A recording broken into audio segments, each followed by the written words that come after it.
আসসালামু আলাইকুম। আশা করি সবাই ভালো আছেন। আমি কখনো দেশের বাইরে গিয়ে কোনো ব্যাংক থেকে কখনো টাকা এক্সচেঞ্জ করি নাই। চায়নাতে এসে প্রথমবার টাকা এক্সচেঞ্জের জন্য একটি ব্যাংকে আসছি। তো আমার যেটা মনে হলো, আমরা বাইরে থেকে অনেক সময় টাকা এক্সচেঞ্জ করি, ডলার এক্সচেঞ্জ করি। সেটা ব্যাংকে এসে আপনারা $1000 পর্যন্ত এক্সচেঞ্জ করতে পারবেন। এটা চাইনিজ ব্যাংকগুলো স্বীকৃতি দেয়।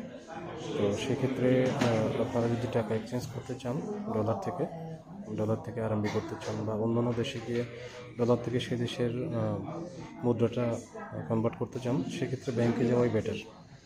তো ব্যাংকগুলো মোটামুটি সব জায়গায় ভালো সুবিধা দেবে। ওখানে প্রচুর ফরেনার তাদের এক্সচেঞ্জের জন্য আসে। আপনারা ইজিলি এক্সচেঞ্জ করতে পারবেন, একটা ভালো প্রাইস পাবেন, যেটা বাইরে থেকে অনেক সময় পসিবল না। তো আমি যে ব্যাংকটাতে আসছি, এই ব্যাংকটার পরিবেশটা এমন।